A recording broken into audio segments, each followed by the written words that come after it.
इससे पहले वाले लेक्चर में हम लोग ऑस्मोटिक प्रेशर के बारे में जाने थे। मीन्स लास्ट कॉलिगेटिव प्रॉपर्टीज था। वो कॉलिगेटिव प्रॉपर्टीज पढ़ने के बाद एक नया टॉपिक एक्सपेरिमेंटल या इसी को बोलते हैं एबनॉर्मल कॉलिगेटिव प्रॉपर्टीज। एक्सपेरिमेंटल लगा हुआ, इसके नाम से क्लियर हो जाता है कि इसमें कुछ एक्सपेरिमेंटली होगा। जैसे शुरुआत में हम बताए थे आपको, कॉलिगेटिव प्रॉपर्टीज केवल और केवल नंबर ऑफ सॉल्यूट पार्टिकल पे निर्भर करता है, और नंबर ऑफ सॉल्यूट पार्टिकल बढ़ेगा तो कॉलिगेटिव प्रॉपर्टीज भी बढ़ेगा।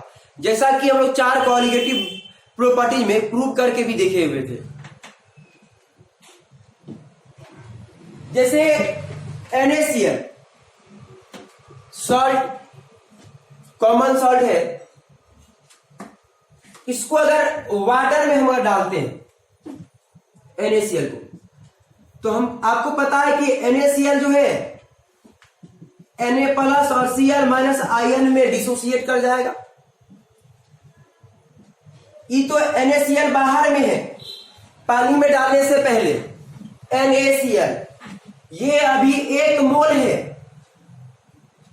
अभी अगर ये बाहर से हमको क्या दिख रहा है कि NaCl 1 मोल डाल रहे हैं पानी में, लेकिन ऑब्जर्व करो तो हम क्या देख रहे हैं कि जैसे NaCl पानी में गया तो 1 मोल Na प्लस और 1 मोल Cl माइनस में टूट गया। मतलब यहां पे पानी में जाने के बाद ये NaCl 2 मोल बन जाता है। ये सॉल्यूट पार्टिकल बाहर में 1 मोल था, सॉल्यूशन में 2 मोल बन गया। ये सॉल्यूट पार्टिकल इंक्रीज कर गया, चेंज कर गया, तो क्या कॉलिगेटिव प्रॉपर्टी चेंज नहीं करेगा? कॉलिगेटिव प्रॉपर्टीज भी चेंज करेगा। जैसे यहां पे एसिटिक एसिड को अगर बेंजीन में डाल दो, फार्मूला होता है CH3COH, हम लोग ऑर्गेनिक में पढ़े थे IPC नेम में। एसिटिक एसिड को अगर हम बेंजीन में डालते हैं तो क्या हो जाएगा? 2 मॉलिक्यूल CH3COH एसिटिक एसिड डाइमेराइज कर जाता है, कंबाइन करके 1 मॉलिक्यूल बन जाएगा। और ये हाइड्रोजन बॉन्ड के चलते होता है। एसिटिक एसिड में हाइड्रोजन बॉन्ड बनने के चलते ये डाइमेराइज कर जाता है, इस तरह कंपाउंड बना लेगा। ये आपका 2 मॉलिक्यूल एसिटिक एसिड हो गया। तो होता क्या है, कुछ सॉल्यूट ऐसा होता है जो सॉल्यूशन में जाने के बाद डिसोसिएट कर जाता है, टूट जाता है, सॉल्ट पार्टिकल नंबर चेंज कर जाता है। कुछ सॉल्ट पार्टिकल ऐसा होता है जो एसोसिएट कर जाता है, सॉल्यूशन में जाने के बाद कंबाइन कर जाता है, 2 मिलके 1 बन जाएगा, 3 मिलके 1 बन जाएगा, जिसको हम लोग डाइमेराइजेशन बोलते हैं। तो इस केस में क्या होगा कि एक जब सॉल्ट पार्टिकल चेंज करेगा तो कॉलिगेटिव प्रॉपर्टीज भी चेंज करेगा, क्योंकि colligative properties number of solute particle पे निर्भर करता है। तो डाइमेराइजेशन मतलब डिसोसिएशन का मतलब टूटना, या फिर एसोसिएशन का मतलब जुटना। जैसे बेंजीन में ये एसिटिक एसिड कंबाइन कर जाता है, एसोसिएट कर जाता है।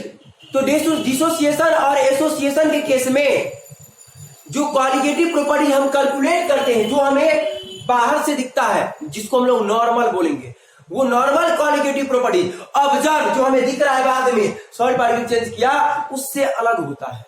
और उसी अलग कॉलिगेटिव प्रॉपर्टीज को हम लोग एक्सपेरिमेंटल कॉलिगेटिव प्रॉपर्टीज कहते हैं। और एक्सपेरिमेंटल कॉलिगेटिव प्रॉपर्टीज को ही एबनॉर्मल कॉलिगेटिव प्रॉपर्टीज भी कहा जाता है। CP का मतलब होता है शॉर्ट में कॉलिगेटिव प्रॉपर्टी। तो यहां पे लिखे हैं, इन केस ऑफ डिसोसिएटिंग और associating nature of solute particle. Dissociating और एसोसिएटिंग नेचर वाले सॉल्यूट पार्टिकल केस में the observed colligative property is different from, जो कॉलिगेटिव प्रॉपर्टी हमें दिखेगा वो डिफरेंट होगा, अलग होगा। और अलग क्यों नहीं होगा? क्योंकि यहाँ पे सॉल्ट का पार्टिकल अलग हो गया, तो क्या कॉलिगेटिव प्रॉपर्टीज अलग नहीं होगा? कॉलिगेटिव प्रॉपर्टीज तो अलग होगा, क्योंकि सॉल्ट पार्टिकल का नंबर अलग हो गया। Different from normal colligative properties अलग होता है, और दिस इज कॉल्ड, यह कहलाएगा एक्सपेरिमेंटल कॉलिगेटिव प्रॉपर्टीज। और यही एक्सपेरिमेंटल कॉलिगेटिव प्रॉपर्टीज कहलाएगा। यहां पे लिखे हैं जैसे 1 मोल NaCl, 1 मोल NaCl जो है उसको 1 मोल NaCl डिसोसिएट टूट जाता है into 1 mole of Na plus and 1 mole of Cl minus. 1 mole NaCl 1 mole Na plus में और 1 मोल Cl माइनस मिलेगा। यहां पर acetic acid in benzene get dimerise, acetic acid जब बेंजीन में डालेंगे तो डाइमेराइज कर जाएगा, 2 मिलके 1 बन जाएगा, हाइड्रोजन बॉन्ड के चलते होता है ऐसा। यहां पे लिखे फिर देखिए अब एक्सपेरिमेंटल नॉर्मल क्वालिटेटिव प्रॉपर्टीज तो चारों पर है, वो जो अभी तक क्वालिटेटिव प्रॉपर्टी निकाले आप कैलकुलेट के पढ़े हैं वो नॉर्मल क्वालिटेटिव प्रॉपर्टी है, लेकिन अब हम लोग एक्सपेरिमेंटल क्वालिटेटिव प्रॉपर्टी पढ़ेंगे। एक्सपेरिमेंटल क्वालिटेटिव प्रॉपर्टी जो कैलकुलेट करेंगे, तो एक्सपेरिमेंटल क्वालिटेटिव प्रॉपर्टीज कैलकुलेट करने के लिए हमें 2 चीज चाहिए, एक नॉर्मल क्वालिटेटिव प्रॉपर्टीज और एक वान ट Hoff factor. Experimental qualitative property निकालने के लिए क्या चाहिए, एक चाहिए हमें नॉर्मल क्वालिटेटिव प्रॉपर्टीज और एक चाहिए वान ट हाफ फैक्टर। तो यहां पे लिखे हैं experimental qualitative properties is calculated, ज्ञात किया जाएगा विद द हेल्प ऑफ, मदद से, with the help of normal qualitative properties, normal qualitative properties and van't Hoff factor. Normal qualitative properties और वान ट हाफ फैक्टर की मदद से calculate किया जाएगा। अब यहां पे वान ट हाफ फैक्टर क्या होता है थोड़ा उसके बारे में जान लेते हैं। तो देखिए जब सॉलिड पार्टिकल से मान लीजिए NaCl, आपको यहां पे बताए कि जब NaCl को आप पानी में डालते हैं 1 मोल NaCl को, तो ये NaCl 1 मोल Na प्लस और 1 मोल Cl माइनस में टूट जाएगा।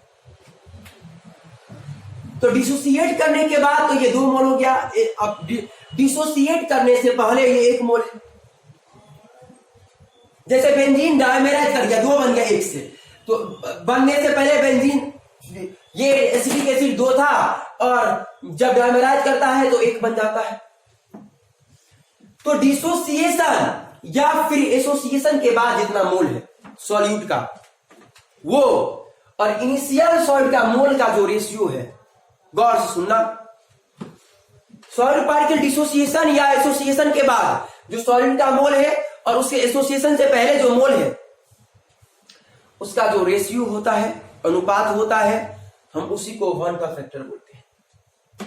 यहां पे लिखिए the ratio of total moles after dissociation और association to the initial number of moles of solute. Solute के डिसोसिएशन या एसोसिएशन के बाद के मोल और इनिशियल मोल का जो रेशियो है इस कॉल्ड कहलाता है वान का फैक्टर। वान का फैक्टर आई कहलाता है, इसको आई से रिप्रेजेंट करते हैं वान का फैक्टर को।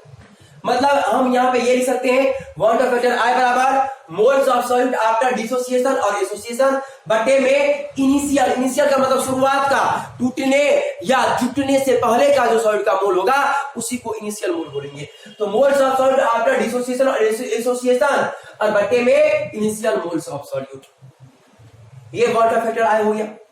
और टूटने के बाद जो क्वालिटेटिव प्रॉपर्टी होगा उसको एक्सपेरिमेंटल बोलेंगे। तो हम इसको ऐसे भी लिख सकते हैं आई बराबर एक्सपेरिमेंटल क्वालिटेटिव प्रॉपर्टीज, और टूटने से जो पहले होगा या जुटने से पहले उसको बोलेंगे नॉर्मल क्वालिटेटिव प्रॉपर्टीज। तो आई बराबर हो जाएगा एक्सपेरिमेंटल क्वालिटेटिव प्रॉपर्टीज और बटे में नॉर्मल क्वालिटेटिव प्रॉपर्टीज।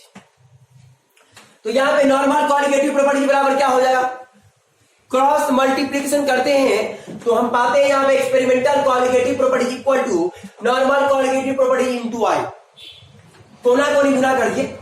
तो यहां पे एक्सपेरिमेंटल क्वालिटेटिव प्रॉपर्टी बराबर क्या हो जाएगा, कोना कोनी गुना किए तो आई गुने नॉर्मल क्वालिटेटिव प्रॉपर्टी, मतलब नॉर्मल क्वालिटेटिव प्रॉपर्टी गुने आई, जहां पे आई जो है वो वान का फैक्टर है। अब जो आप नॉर्मल क्वालिटेटिव प्रॉपर्टी निकाले हैं, जो भी 4 निकाले हैं, 4 पढ़े हैं, अगर एक्सपेरिमेंटल निकालना हो तो नॉर्मल में आई से गुना कर देंगे वान का फैक्टर से। अब आई का वैल्यू जो है वो हमें निकालना पड़ता है, हम आपको निकालना सिखा रहे हैं, इसके बाद आई का वैल्यू ही निकालेंगे। तो जैसे पाई एक्सपेरिमेंटल, पाई जो है ऑस्मोटिक प्रेशर है, तो एक्सपेरिमेंटल ऑस्मोटिक प्रेशर बराबर हो जाएगा नॉर्मल ऑस्मोटिक प्रेशर गुणे आई।